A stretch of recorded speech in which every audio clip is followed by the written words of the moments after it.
Hello and अस्सलाम वालेकुम everyone, welcome back to Doosra view. और फाइनल ख़त्म हो गया T20 वर्ल्ड कप का। Pakistan versus England, we have a champion और इंग्लैंड लिफ्ट द ट्रॉफी। बड़ा इमोशनल डे था और ऐसा मैच था कि मैच के आखिर में it really did suck the soul out of you. और जिस तरीके से पाकिस्तानी बॉलिंग ने फ़ाइट किया इस मैच में, हम सारों को इंथ्रॉल किया इस मैच में, हम सारों को बिलीव कराया इस मैच में। It was unbelievable stuff. लेकिन ऑनेस्टली एक मिक्स बैग रहा है ये फाइनल, इसके ऊपर हम बात करेंगे। लेकिन उससे पहले बस आप सबको कॉन्ग्रेचुलेट करना चाहता हूँ फॉर रीचिंग द फाइनल। बहुत टीमें थीं अच्छी जो इस फाइनल में नहीं पहुँच सकें, लेकिन पाकिस्तान मेड इट थ्रू। हमने सेमीफाइनल में भी आउट क्लास किया ऑपोजिशन को और फाइनल में हम बेरली हारे, और वो भी एक बहुत अनफॉर्चुनेट सर्कमस्टांस ने अफेक्ट किया गेम को, जिसकी वजह से हमारा मेन बॉलर अपने 2 ओवर नहीं करा सका डेथ के। इस सारे की ऊपर बात करेंगे, लेकिन उससे पहले again congratulations to the team, we are proud of you. और किसी ने एक्सपेक्ट नहीं किया था कि आप लोग ये कारनामे अंजाम दे देंगे। इनफैक्ट जब जिम्बाब्वे से शिकस्त हो गई थी और लग रहा था कि ऑल इज़ फॉरगॉटन, उस वक़्त बाबर को रिप्लेस करने की बात पूरी फॉर श्योर समझी जा रही थी। पक्का पोस्टमार्टम होना था पाकिस्तान क्रिकेट का। लेकिन जिस तरीके से फॉर्चून्स टर्न हुए पाकिस्तान के, उसके बाद जिस तरीके से पाकिस्तान ने पीक किया राइट टाइम में टूर्नामेंट में, लगता अब यही है कि बाबर को एक और लाइफ लाइन मिल गई है और अब वो एक्सटेंड करेंगे अपनी कप्तानी के रेन को। लेकिन क्या उन्हें करना चाहिए? आज के मैच के ऊपर तो बात करेंगे हम, लेकिन उससे पहले मैं बस बताना चाहता हूँ कि आज मैंने 2015 की पाकिस्तान क्रिकेट जर्सी पहनी है, और आखिरी बार ये मैंने 2015 के वर्ल्ड कप में पहनी थी, जब पाकिस्तान वर्सेस इंडिया का मैच हो रहा था और विराट कोहली ने आउटस्टैंडिंग खेला था और पाकिस्तान बहुत बुरे तरीके से हार गया वो मैच। इनफैक्ट टूर्नामेंट में हमारी बहुत पुअर परफॉर्मेंस थी। मुझे लगता है फॉर माई व्यूइंग वो जो टाइम था 2015 वर्ल्ड कप और उसके बाद जो पीरियड था, बड़ा डार्क पीरियड था पाकिस्तान का, और बहुत ही उतना मेयार का टैलेंट नहीं था हमारे पास। और मैंने आज ये जर्सी इसलिए पहनी है क्योंकि आज हमारे पास वो टीम है जो वर्ल्ड बीटर बन गई है। ऐसे नाम हैं हमारी टीम में, शाहीन, रऊफ़, नसीम, बाबर, रिजवान। इफ्तिखार तो नहीं उधर तक पहुँचे, लेकिन और वो भी पहुँच जाएंगे। बहुत हमारे पास अब स्टार्स इस्टेब्लिश हो गए हैं। 2015 में हमारे पास क्या था, हम किधर थे उस वक्त, मैं आप सबको बताता हूँ। अहमद शहजाद, एहसान आदिल, हारिस सोहेल, मिसबाउल हक कप्तान थे आपके, Mohammad Irfan, Nasir Jamshed, Rahat Ali, Sarfaraz Ahmed wicket keeper, Shahid Afridi, aging Shahid Afridi, Sohaib Maqsood, Sohail Khan, Umar Akmal, keeper Wahab Riaz, Yasir Shah और यूनुस खान। तो ये टीम में उतने वो फ्लेवर वाले प्लेयर नज़र नहीं आ रहे और मज़ा नहीं था उस वक्त पाकिस्तान क्रिकेट में। लेकिन अब इस जर्सी से हम उतर चुके हैं और उस जर्सी पे हम पहुंच गए हैं जो 2022 की T20 जर्सी थी। और मैं शुक्र करता हूं कि हमारी क्रिकेट उस डार्क पीरियड से निकल गई है और अब हम उस पोजीशन में पहुंच गए हैं जिधर हमारे स्टार्स पूरी दुनिया में रिस्पेक्ट होते हैं और उनके नाम लिए जाते हैं as the best in the world. जिस तरीके से मैंने आप सबको बताया था इस टूर्नामेंट में पहले शुरू होने से पहले, मैं पाकिस्तान को बहुत ज़्यादा रेट कर रहा था, बहुत लोग नहीं कर रहे थे, बहुत कवरेज हुई थी T20 वर्ल्ड कप की, कई ओपिनियंस आई थी चैनल पे। हसन ने बोला था पाकिस्तान का ज़्यादा चांस नहीं है, अली और मुआज़ भी थोड़े कॉशियस थे हमारे मिडिल ऑर्डर की वजह से। लेकिन I was always telling you guys, this fast bowling unit is the best fast bowling unit in the world right now. और टूर्नामेंट के आखिर में हर कमेंटेटर यही बात रिवील कर रहा था, और क्या आज फास्ट बॉलिंग हुई। लेकिन उससे पहले पाकिस्तान ने बैटिंग की थी, क्योंकि इंग्लैंड टॉस जीता था और ओवरकास्ट कंडीशंस में पूरी रात कल बारिश हुई थी, ये भी नहीं पता था मैच होगा या नहीं होगा। इंग्लैंड ने कहा हम बॉलिंग करते हैं, और उसके बाद बाबर रिजवान आउट हो गए और बाबर उधर खड़े रहे। बाबर के ऊपर अब थोड़ी बात कर लेते हैं। बाबर जिस तरीके से आउट हुए, बड़ा क्रूशल पॉइंट था, शान के साथ पार्टनरशिप लगी हुई थी, बहुत अच्छे तरीके से वो ग्राउंड को यूटिलाइज करके 2-2 रन ले रहे थे। उधर असल में पाकिस्तान का स्कोर बना था, वो 2-2 जो ले रहे थे उस पार्टनरशिप पे, वो बड़ी मेन पार्टनरशिप थी। लेकिन उसके बाद क्या हुआ, जैसे हम सारों को खदशा था, Adil Rashid, leg spinner, googly, we all seen this, Chahal हो, रशीद हो, आपको वो गूगली पे पकड़ लेते हैं। और बाबर आजम ऑकवर्ड शॉट खेलते हुए आउट हुए, और उसके बाद क्या प्रेशर बिल्ड किया इंग्लैंड ने। और हमारे बॉयज़, मैं आप लोगों को बहुत देर से कह रहा था, मैंने कई वीडियोस में कहा है कि मुझे सबसे बड़ा डर एक तो मिडिल ऑर्डर का था और सबसे बड़ा डर था कि प्रेशर सिचुएशन को डील करना। 2021 के वर्ल्ड कप में भी कुछ गलतियां थीं, चाहे वो कप्तानी में हो, चाहे वो कैच ड्रॉप्स में हो, चाहे वो शॉट सिलेक्शन में हो, लेकिन इसी तरीके से 2022 में भी प्रेशर सिचुएशन को आपकी टीम उस तरीके से डील नहीं कर सकी। जिस तरीके से मोहम्मद हारिस ने खेला आज, जिस तरीके से इफ्तिखार ने खेला आज, मैं इनको कुछ कह नहीं रहा कि गलत था ठीक था, लेकिन नज़र आ रहा था, वाज़ेह था कितने प्रेशर में थे, उनको नहीं समझ आ रही थी कि कैसे डील करना चाहिए सर। अच्छी बात ये थी कि आपने हारिस को भेज दिया था सेमीफाइनल में ऊपर जब विकेट गिरी थी, इजी मैच था, रन बॉल चाहिए था, ही मेड इट थ्रू। आपने एक बार फिर हारिस को भेजा रन रेट इंक्रीज़ करने के लिए और हमने देखा है उन्हें करते हुए प्रीसीडिंग मैचेस में। लेकिन जैसे मैंने आप सबको पिछले मैच के रिव्यू में बताया था, हारिस की ऑन साइड बहुत स्ट्रॉन्ग है। ज़रूर वो डायनामिक शॉट्स मारते हैं पीछे फाइन लेग की तरफ, अपनी वियर्ड शॉट, स्कूप शॉट और इधर उधर खुल के मारते हैं, लेकिन उनकी ऑफ साइड में उतनी गेम नहीं है। ज़रूर उन्होंने एक चौका मारा था सेमीफाइनल में, लेकिन इस मैच में इंग्लैंड ने उन्हें आउटसाइड ऑफ ज़्यादा पिच किया, उन्हें तंग किया थोड़ा, और आखिर में वो शॉट्स मारते गए, डॉट्स होती गई and he couldn't connect the ball. और आखिर में क्या हुआ, मेडन्स जा रहे थे, 5 बॉलें अगर डॉट जाए मेडन ही समझे आप। जब आपसे शॉट्स नहीं लग रही होती, आपको अडेप्ट करना होता है, आपको ग्राउंड को यूटिलाइज़ करना होता है। लेकिन Haris was hello bent on crossing the boundary और आदिल रशीद को उन्हें पहली बॉल पे आउट ऑफ द ग्राउंड मारने की कोशिश की और अगेन बाउंड्री वो क्लियर नहीं कर सके and he got caught out. Iftikhar को भेजा हमने और यहाँ पे बहुत बड़ा क्लैश ऑफ ओपिनियन आ रहा है अब कि क्या इफ्तिखार को वहाँ पे भेजना चाहिए था या क्या शादाब खान को उधर भेजना चाहिए था। शादाब खान बहुत माने जाते हैं अगेंस्ट स्पिन, शादाब खान माने जाते हैं as a matchup against the spin bowling. ये मैचअप का जो वर्ड है पहले भी यूज़ हो चुका है पॉडकास्ट में, आप सबको समझाने के लिए इसे क्या मायनी है। इसका ये मतलब है कि जो बैट्समैन जिसके ख़िलाफ़ स्ट्रॉन्ग है उसके ख़िलाफ़ उसको भेजा जाए। फॉर एग्ज़ाम्पल अगर शादाब स्पिन के ख़िलाफ़ स्ट्रॉन्ग है तो जब राशिद ने आउट किया है तो आपको शादाब को भेजना चाहिए आगे। जब राशिद ने आउट किया है बाबर को और आपको पता है राशिद के पास अगले ओवर भी हैं, तो आपको उस बंदे को भेजना चाहिए जो स्पिन के ख़िलाफ़ स्ट्रॉन्ग खेले। उसके बजाय आपने भेजा इफ्तिखार को जो मैचअप के अकॉर्डिंगली फास्ट बॉलिंग के ख़िलाफ़ ज़्यादा स्ट्रॉन्ग है। इस वजह से आपने इस बात को निगलेक्ट किया या सोचा नहीं मैनेजमेंट ने, आई डोंट नो क्या डिसीजन किया था उधर, क्योंकि शादाब खान ने against South Africa boom boom Shadab बन गए थे, उन्होंने क्या इनिंग्स खेली थी, तो it wasn't like he wasn't in form और समथिंग। लेकिन you chose to send Iftikhar. Iftikhar ने एक विकेट मेडन खेली फिर आदिल रशीद के हाथों और उधर मैच का काफ़ी ज़्यादा डिसाइड हुआ, पलटा थोड़ा, क्योंकि उससे पहले लग रहा था शान और बाबर की पार्टनरशिप स्ट्रॉन्ग है। शान ने चार्ज भी किया था लिविंगस्टोन पे और उन्होंने छक्के मारने की कोशिश की और रन रेट इंक्रीज़ हुई थी और we were back in the game. लेकिन उसके बाद जिस तरीके से मैंने बताया, राशिद ने आगे गेम चेंज कर दी उसकी वजह से, और हमारी जो मैनेजमेंट थी वो मुझे समझ नहीं आई थोड़ी क्या हो रहा है। और उसके बाद ये बात करना चाह रहा हूँ आप सबके साथ, नवाज़ का क्या चक्कर है, नवाज़ क्यों खेल रहा है ना। मैं इधर बाबर की कप्तानी के ऊपर भी बात कर लेता हूँ थोड़ी। नवाज़ आप क्यों, किस बलबूते पे खिला रहे हैं, एज ए स्पिनर खिला रहे हैं, एज ए बैट्समैन खिला रहे हैं, एज एन ऑलराउंडर खिला रहे हैं, क्योंकि लग रहा है कि आपने उसको बिल्कुल भूले हुए हैं कि उसकी सर्विस भी आज हुई।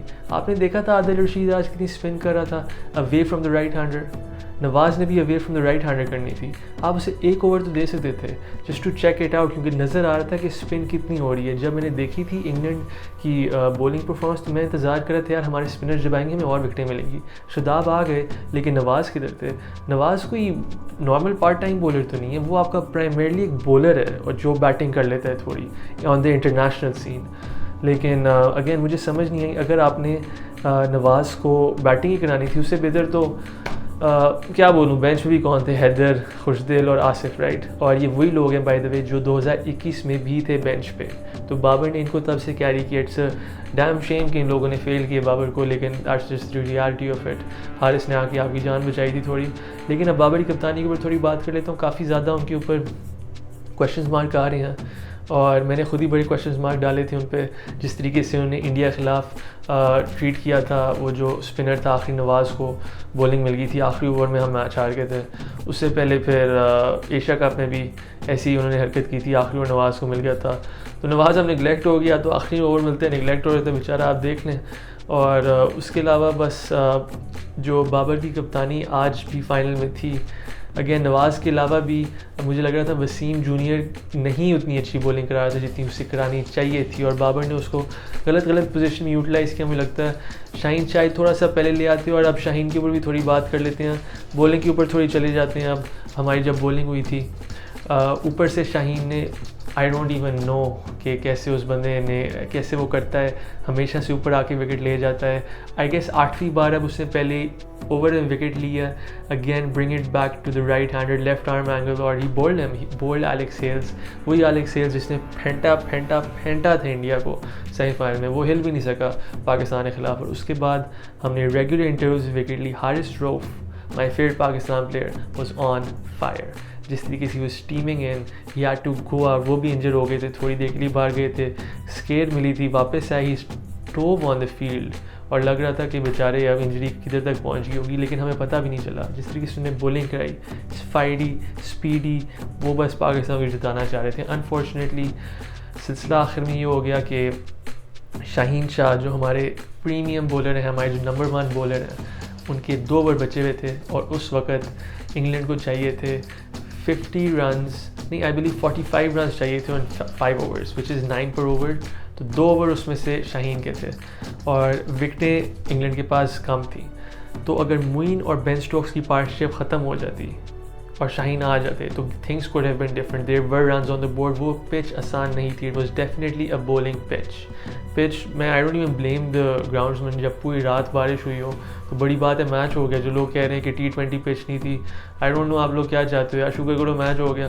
तो वही बात है कि शाहीन 2 ओवर नहीं करा सकी। उनकी फील्डिंग करते वक्त उन्होंने एक आउटस्टैंडिंग कैच पकड़ा, और उसके बाद he had to go off the ground. और बात यही है, अब मैं आप सबको ये पूछूंगा कि क्या शाहीन 100% फिट थे?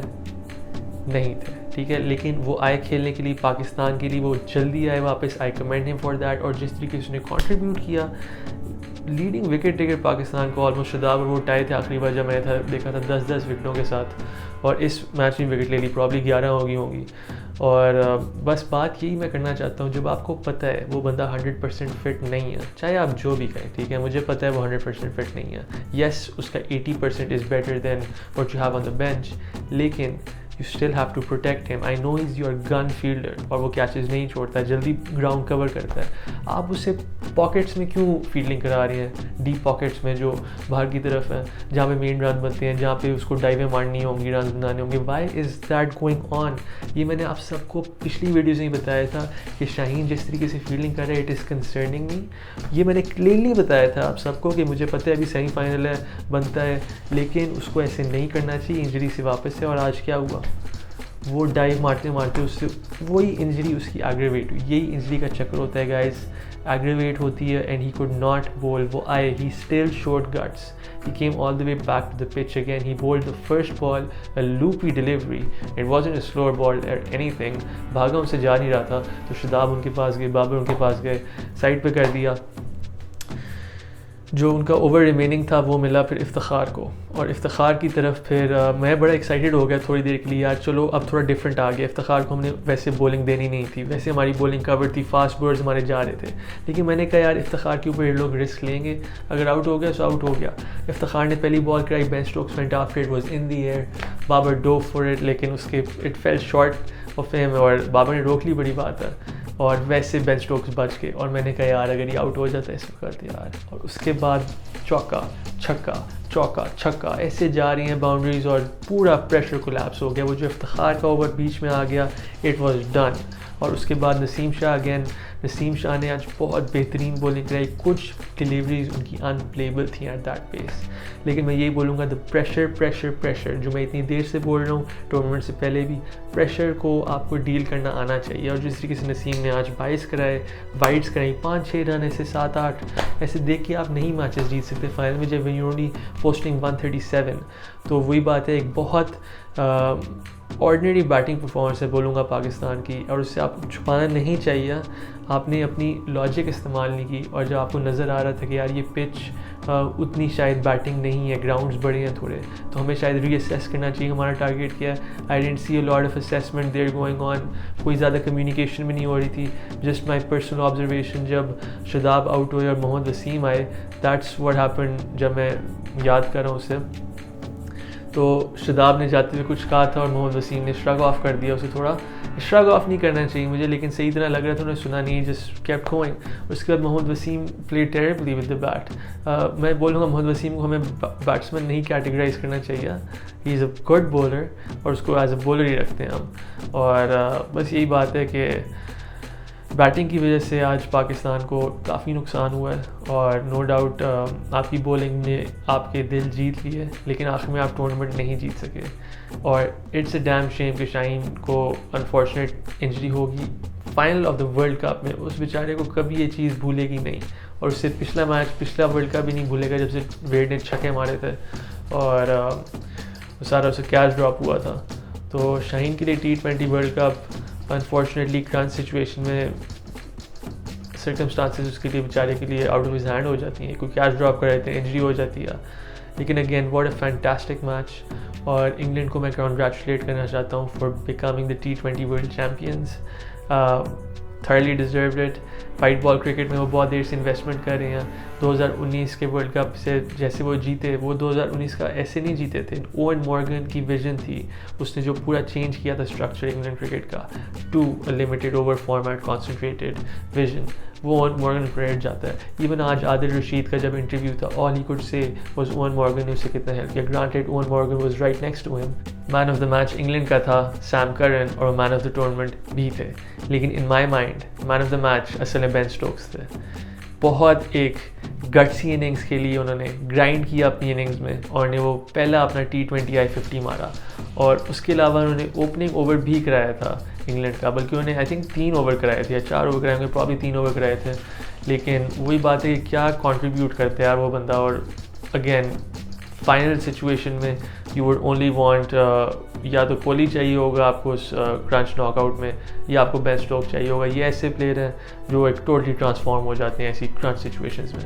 लेकिन उसके अलावा गाइस बड़ा मज़ा है इस T20 वर्ल्ड कप को, no doubt. What a ride. किसी ने एक्सपेक्ट नहीं किया था हम इतने दूर पहुंचेंगे, लेकिन ये अल्लाह का निज़ाम है। और मैं आप सबको एक बार बोलूँगा कि आपको इस टीम से प्राउड होना चाहिए। मैं थोड़ी सी बात करूँ, 92 वर्ल्ड कप भी बड़े कंपैरिजन होते हैं, और आपने नहीं देखा होगा कि मैंने कभी भी चैनल में 92 वर्ल्ड कप का ज़्यादा कंपैरिजन किया हो। और वो सिंपल सी बात है इसलिए कि this isn't 92, okay, this isn't the 50 over world cup. और एक और बात है, this was going to be bigger than 92, this was not going to be bigger but more different than 92। ये एक अपनी चीज़ होनी थी, ठीक है। जिस तरीके से नेदरलैंड ने साउथ अफ्रीका को हराया, ये 92 में नहीं हुआ था, ये कहीं भी नहीं होता, ये एक मिरेकल था, ठीक है। जिस तरीके से आप पहुँचे हो, ये अपना एक मिरेकल था। आपको जब ऐसी सिचुएशन में आप होते हो, आपको उस सिचुएशन में अपना मोमेंट बनाना होता है। बाबर आजम टॉस पे जब जाके बोलता है 92 वर्ल्ड कप की थोड़ी बहुत याद आ रही है, मैंने नहीं देखा लेकिन मैंने सुना है कि he mentioned it, I don't know if he was spoken to, लेकिन it shouldn't be that case. आप बोलो कि यार this is our team, this is our time, और आप अपना मोमेंट बनाओ उस टॉस में, instead of recalling something 30 years ago. Why are you doing that? This is your team. या मैं मुझे बोलना चाहता हूँ 92 को भूल जाएं अब आप, और जब भी आइंदा कोई टूर्नामेंट हो तो ओनरशिप ने उस टीम की, उस टाइम की। That is the key I think. लेकिन रमीज़ राजा थे, as you know, he loves the camera, तो ही वाज इन ऑस्ट्रेलिया और वो बकअप कर रहे थे बॉयज़ को। उधर तब नहीं थे जब जिम्बाब्वे से आ रहे थे, लेकिन आई गेस दिखाना तो होगा नई गवर्नमेंट को कि यार I am doing a fantastic job, हाँ, you got to go there for the pictures, हाँ Rambo, I am joking, you are doing a good job, keep it up. लेकिन उस मैच फिक्सिंग की लेजिस्लेशन को भी देख लें थोड़ा आप। तो उसके अलावा गाइस मैं आप सब का शुक्रिया करना चाहता हूँ एक बार, और एक बार नहीं 10 बार करना चाहता हूँ। आप सब की सपोर्ट की वजह से इस वक्त दूसरा व्यू 3000 सब से पहुँच के, लास्ट टाइम आई चेक दो सब्सक्राइबर कम थे 3000 से। So hopefully you guys just sub and wipe that one out. लेकिन उसके अलावा we want to grow more, तो सब्सक्राइब करते रहें, चैनल को ग्रो करते रहें। इंशाल्लाह आपकी व्यूअरशिप के साथ, आपकी सपोर्ट के साथ इस चैनल को न्यू हाइट्स पे लेके चलेंगे। तो उसके अलावा again thank you so much for joining दूसरा view for this whole world cup. हर पाकिस्तान का मैच कवर हुआ आप सब के लिए, बहुत मज़ा आया और थैंक यू फॉर व्यूइंग और सपोर्टिंग अगेन। अब आगे चलेंगे और जैसे आप सबको पता है दूसरा व्यू सिर्फ क्रिकेट सीज़न पे लिमिटेड नहीं होता, बल्कि जब क्रिकेट सीज़न ऑफ हो जाता है असल में दूसरा व्यू का मज़ा तब और गियर पे चलता है और डॉक्यूमेंट्रीज़ बनती हैं, स्पेशल्स बनते हैं, डिफरेंट टाइप ऑफ कंटेंट नज़र आते हैं आपको चैनल पे जो आपको कहीं और नज़र नहीं आता यूट्यूब पे। तो उसके लिए just keep a watch out and press the bell button if you haven't already and again do subscribe the channel. Like the video if you like what you watch. Again, it really helps the video algorithm. YouTube का ऐसा है कि like की वजह से और दिखाता है लोगों को, प्रमोट होती है वीडियो वगैरह। लाइक्स का ये कोई चक्कर नहीं है कि यार फेसबुक पे लाइक्स ज़्यादा हैं, इंस्टाग्राम पे ऐसा कोई चक्कर नहीं है, सिर्फ यूट्यूब की एल्गोरिथम ऐसे कि ज़्यादा आगे पुश होती है। इससे do like the video guys, it will greatly help the channel. तो again fantastic T20 world cup, Australia, what a dream venue. लेकिन it's time to look forward और I am very proud of this team in what we have achieved right after the 2021 जब हम semifinal में निकले थे और उसके बाद हम फाइनल पहुंच गए। Granted we couldn't get it all done, लेकिन कभी कभी लक आपके साथ नहीं होती। It wasn't meant to be. अगर वो बेन स्टोक्स से कैच बाबर के सामने पहुंच जाता शायद डिफरेंट स्टोरी होती, शाहीन की जगह कोई और खड़ा होता शायद डिफरेंट स्टोरी होती, लेकिन we get what we get and this was meant to be. Until next time guys, you've been watching Dusra View. Take care of yourself. I'll see you soon and Assalamu Alaikum.